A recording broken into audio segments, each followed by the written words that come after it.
welcome to day 11 of Shocktoberfest 2021. We have a classic today, a really great classic. We have William Castle's 1959 House on Haunted Hill. I love this movie big time, and I'm probably going to be a little biased because it stars one of the great horror meisters of the time, all the way spanning from the 50s to the 90s. We're talking about the man himself, Vincent Price. Oh yes. So the movie is about 7 different people that are going to a mansion for a dinner party, almost like a murder mystery party. Some of them, decent human beings. Others, not so much. All of them have a reason of going there, though. The people that stay overnight and survive will win $10,000. Now to talk about the people that are going to this mansion for the party. We have Watson Pritchard, a man who's a bit on edge, kind of an alcoholic, someone that knows a little too much about the mansion to begin with, because it turns out his brother went to the mansion with other people prior to this party. And let's just say his brother wasn't so lucky, nor were the other guests. We also have Lance Schroeder, who's a test pilot who is kind of a meathead. I mean, he likes to think that he's the guy in charge, and sometimes that gets the best of him, especially during the terror within the mansion. We also have an older woman named Ruth Bridgers, who's a columnist for the paper that wants to know about the paranormal and get some more information to get her career going better than it has been before.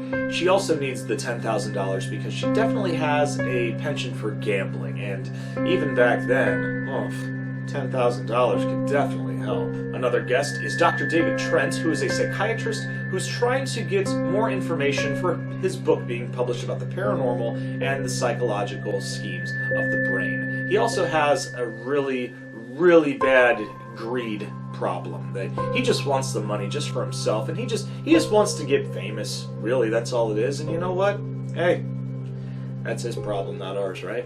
Up next on the list, we have Nora Manning, a simple girl, pretty much the girl next door. The main reason why she has been going here for the $10,000 is she's taking care of her family, most likely for health issues within the family function, and you know what? That's very admirable, and you know what? Let's root for her especially. The last 2 guests at this party are Frederick and Annabelle Lauren. Frederick is an eccentric millionaire who is throwing this party for his wife Annabelle. To be honest, they detest each other, and by the looks of things, she has an infidelity problem and tends to try to slip poison into his drinks because she wants to take his money, pretty much. She'd rather kill him and take the money than have to try to divorce him, because even back then, it was a nasty situation.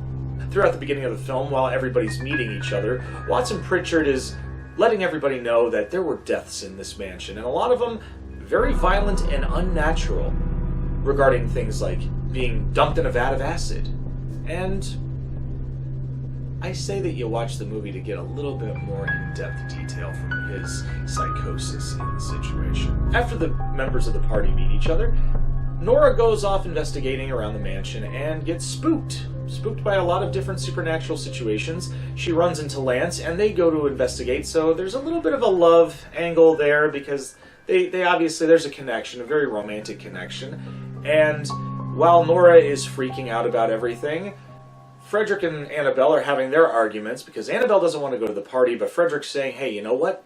I'm throwing this party for you. We're supposed to be having fun. Get your ass downstairs. And turns out Annabelle's the first to go. She's found hanging.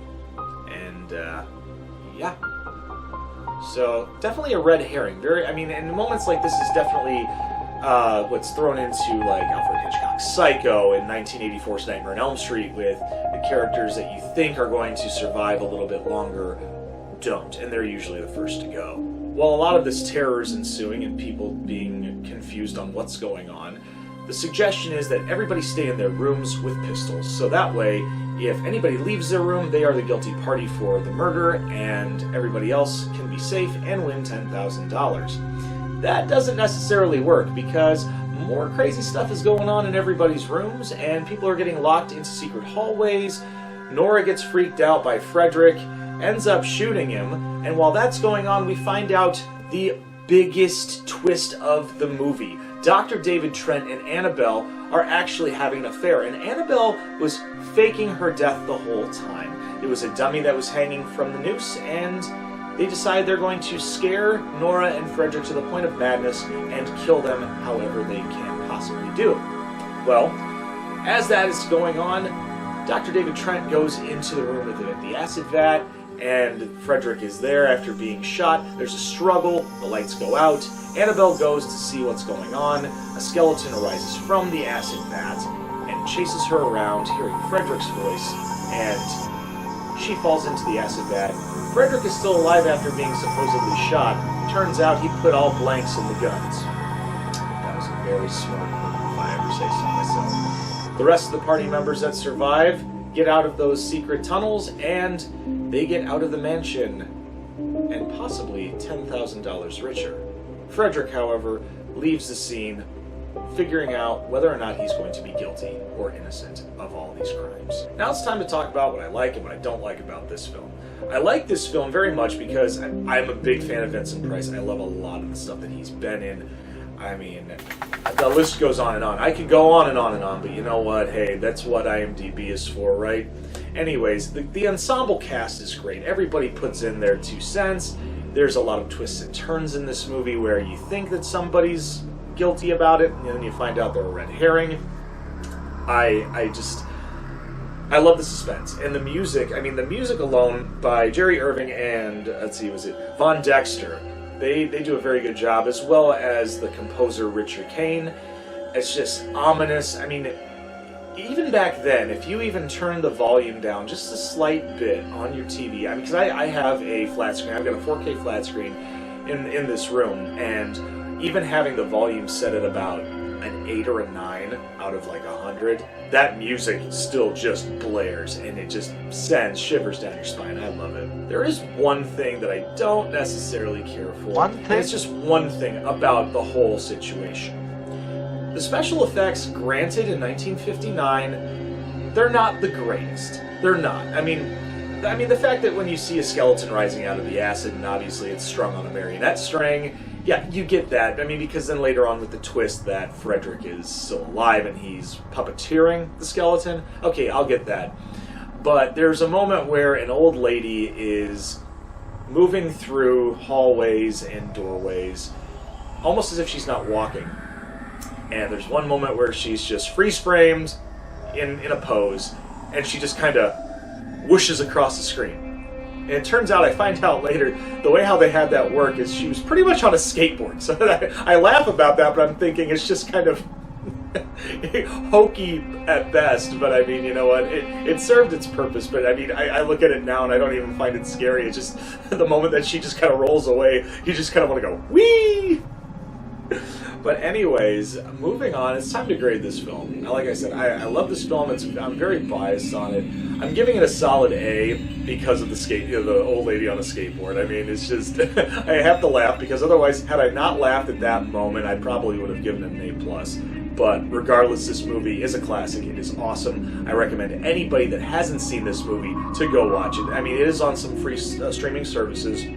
Last I checked, it was on Tubi. That's spelled Tubi. Everything's free. Granted, you're going to have to watch a lot of ads, but it is worth the time. Other than that, we hope you enjoyed this episode. Make sure you leave a thumbs up. Leave a thumbs down if some of you have seen this movie and don't necessarily agree with the opinions I've had in this. I mean, because, hey, constructive criticism is okay. It really is today in this day and age. Also, make sure that you share on social media. But most importantly, I want you to go ring that bell and also push that little red button. Other than that, I'm Wildman Wes, and we will see you next time for day 12 of Shocktoberfest 2021. Take care, and as always, stay scared.